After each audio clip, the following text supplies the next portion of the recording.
کیا آپ کو لگتا ہے قانونی طور پر اور پھر اس کو جنرلی اگر آپ دیکھیں مدعی کے ہوتے ہوئے اگر وہ خود الزام لگا رہا ہے کہ اس کو شک ہے فلانے پہ تو at least F I R کٹنی چاہیے تھی، قانونی جو فارمیلٹیز تھیں وہ تو پوری ہونی چاہیے تھی. یہ جو کل ایف آئی آر درج ہوئی ہے اس کی کیا منطق؟ دیکھیے سب سے پہلے تو میں آپ کو یہ عرض کر دوں کہ جو اگر آپ اس کو خالصتاً قانونی اعتبار سے دیکھیں ضابطہ فوجداری میں بڑا کلیئر ہے، اگر آپ اسے پڑھیں سیکشن 154 ہے جو ایف آئی آر کے اندراج کے حوالے سے کرتا ہے. ایف آئی آر ہمارے ملک میں ایک ایشو بن گئی، اتنا ایشو ہوتا نہیں ہے، لیکن چلے ٹھیک ہے، ایف آئی آر کا اندراج ہوتا ہے، مدعی اپنا ورژن دیتا ہے، پولیس اس کو ایک ایف آئی آر کی فرسٹ انفارمیشن رپورٹ کی شکل دے دیتی ہے. لیکن یہ بھی ذہن میں رکھیے کہ ایف آئی آر بھی اس کے اندر بھی پولیس کو یہ قانون اختیار دیتا ہے کہ جب خاص طور پر ایسے معاملات جہاں پر جو پرنسپل ایکیوزڈ ہے جس نے کوئی جرم کمٹ کیا ہے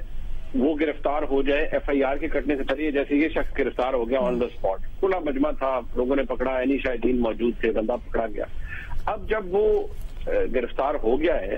تو ایسی صورتحال میں پولیس کو عام طور پر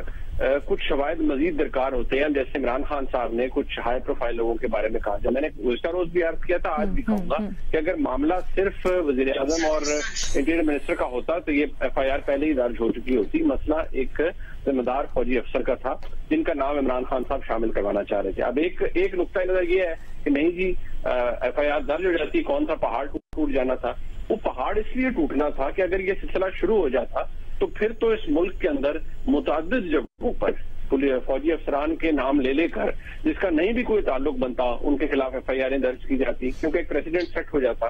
اب یہ اگر سلسلہ شروع ہوتا تو پھر آپ کو پتا ہے وہ تو کسی جگہ ختم نہیں ہوتا. لیکن یہاں پر پولیس کے پاس، کل عدالت نے بھی کہا، سپریم کورٹ نے بھی، کہ پولیس کے پاس یہ اختیار ہے کہ وہ ضابطے کے مطابق، قانون کے مطابق. لیکن منیب اس طرح کے کیسز میں پولیس کا بھی تو اختیار ہوتا ہے نا. جب ہم یہاں کی بات کر رہے ہیں، اگر کوئی بھی ایکس وائی زی آتا ہے اور وہ کسی فوجی افسر کا نام لیتا ہے تو ظاہری بات ہے پولیس کے پاس یہ اختیار ہوتا ہے کہ وہ اس کو انٹرٹین نہ کرے یا اسے ثبوت مانگے یا وہ ایف آئی آر کٹے یا نہ کٹے. یہاں پر جب ایک اتنا ہائی پروفائل کیس ہے، سابق وزیر اعظم یہ الزام لگاتا ہے، تو کیا آپ یہ نہیں سمجھتے ایٹ لیسٹ شک کا فائدہ دیتے ہوئے یا ان کے الزامات کو دیکھتے ہوئے اس چیز کو انٹرٹین کیا جانا چاہیے تھا؟ بیکاز اگین تحقیقات ہوتی آگے پتہ چلتا، بٹ فرسٹ انفارمیشن کے طور پر تو انٹرٹین کرنا چاہیے تھا. دیکھیے گزارش یہ ہے کہ کیا ملک کا سابق وزیر اعظم جو کہ اس وقت پاکستان کے مقبول ترین لیڈروں میں سے ایک ہیں، مقبول ترین لیڈر ہیں، اور ان کے ساتھ لوگ انہوں نے ان کو ووٹ بھی دیا ہے، اور متوقع طور پر اگر انتخابات اگلے سال ہوتے ہیں، جب بھی ہوتے ہیں، تو وہ اقتدار میں بھی دوبارہ آ جائیں گے. لیکن سوال یہ ہے کہ کیا ان مقبول لیڈر نے اپنی یہ جو سازش ہے اس کے حوالے سے کہ میرے خلاف ان 3 لوگوں نے مل کر سازش کی ہے، اس کے حوالے سے اب تک کوئی ایویڈنس پولیس کو دیا؟ 4 دن 5 دن گزرے نا، اس کے بعد جا کے ایف آئی آر کٹی. ایک دن چلو پولیس نے ورژن نہیں مانگا تو ان کی بات نہیں سنی تو کہتے کہ جناب یہ دیکھیے یہ فون کال، یہ تانے بانے، یہ سب نیٹ ورک ہے، تو کیوں نہیں پرچہ درج کرتے آپ؟ عدالت میں جا کے پنجاب حکومت بتاتی تھی کہ ہم تو یہ عمران خان صاحب نے ایویڈنس دی ہے، یہ فون کالز ہیں، یہ میسیجز ہیں، یہ سب کچھ موجود ہے. This is evidence which can not be neglected, یا اس کو آپ ڈسریگارڈ نہیں کر سکتے. ایسا تو کچھ بھی نہیں ہے. اب مسئلہ یہ ہے کہ اگر کوئی عام شخص ہوتا جیسے منیر فاروق ہوتا تو منیر فاروق کے خلاف تو گھر بیٹھے پرچہ ایف آئی آر درج ہو جانی تھی، اور کسی ایسے معاملے میں ہونی تھی جس میں اس کا ذکر بھی، جس کا تعلق بھی شاید منیر فاروق سے نہ ہوتا. لیکن یہاں پر مسئلہ یہ ہے کہ جن شخصیات کا ذکر کیا گیا، خاص طور پر ایک فوجی افسر کا، تو اس کے حوالے سے پولیس کے اپنے معاملات سے پولیس نے بھی بڑا کوششلی ٹریٹ کرنا تھا، کیونکہ اس کی بڑی ریپرکشنز ہوتی ہیں. کچھ معاملے قانونی ہوتے ہیں، کچھ معاملے ایسے ہوتے ہیں جن کا گراؤنڈ ریالٹی سے تعلق ہوتا ہے، اور گراؤنڈ ریالٹی بڑی تلخ ہوتی ہے. پھر اگر کچھ کر لیا جائے یا کچھ ہو جائے تو اس کے بڑے سنگین نتائج بھی نکلتے ہیں، اور ان نتائج سے غالباً پنجاب حکومت اور خاص طور پر پولیس کو آگاہ بھی کیا گیا تھا کہ آپ کسی بھی طرح کے دباؤ کے اندر آ کر ایسا کوئی کام نہ کیجیے گا. اور میں سمجھتا ہوں کہ چودھری پرویز الہی صاحب کا بھی یہی موقف تھا کہ اس قسم کیا کام نہیں ہونا چاہیے. سر ایک طرف تو ہم یہ کہتے ہیں لیکن پھر یہاں پہ تو سوالیہ نشان اٹھ گیا نا قانون کی حکمرانی کے اوپر, اور قانون کتنا طاقتور ہے ایز اٹ سیلف اس کے اوپر. اچھا چلیں یہ بتائیں, یہ بہرحال اپنی جگہ پہ ایک ڈیبیٹ ہے, لیکن یہ بتائیں آپ کیا سمجھتے ہیں سیاسی طور پر اب خان صاحب اس کو آگے کس طرح سے لے کے چل سکتے ہیں, اور لانگ مارچ شروع کرنے جا رہے ہیں خان صاحب, اس سے متعلق بھی بہت سی باتیں ہو رہی ہیں.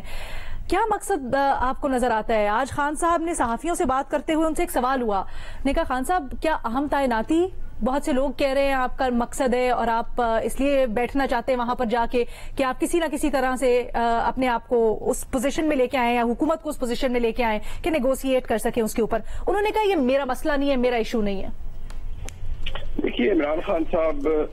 جو کہہ رہے ہیں یہ ان کی ثوابدید ہے, لیکن ان کا تمام تر مسئلہ تعیناتی کے گرد ہی گھومتا رہا ہے پچھلے 1-1.5 مہینے سے. میں آپ کو دوبارہ کہہ دوں کہ الیکشنز کے حوالے سے بہت سے ملک کے بہت بڑے نامور صحافی یہ کہہ رہے ہیں کہ جی ایک سلسلہ شروع ہو گیا ہے اور کوششیں ہو رہی ہیں کہ کوئی رپروشما ہو جائے بٹوین عمران خان صاحب اور اسٹیبلشمنٹ, اور اس کا نتیجہ, اس کی مینیفیسٹیشن کیا ہوگی کہ حکومت کو گردن سے پکڑ کے مجبور کیا جائے گا کہ چلو بھی آگے لگو اور الیکشن کا ڈیٹ اناؤنس کر دو عمران خان کے کہنے. ایز آف ٹوڈے آج تک ایسا کوئی کام نہیں ہو رہا, بلکہ میں شاید سیفلی پریڈکٹ کر سکتا ہوں کہ اس ماہ کے وسط کے بعد شاید آپ کو حالات میں مزید کشیدگی نظر آئے. شاید عمران خان صاحب کے خلاف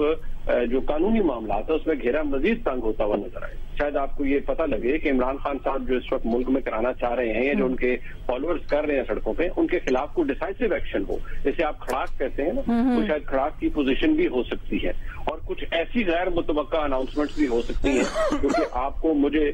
حیرانی میں مبتلا کر دیں گی. لیکن نہ آپ کو حیران ہونا چاہیے نہ مجھے پریشان ہونا چاہیے. ہمارا ملک ہے, اس کی کچھ گراؤنڈ ریالٹیز ہیں اور وہی ہوتا ہے.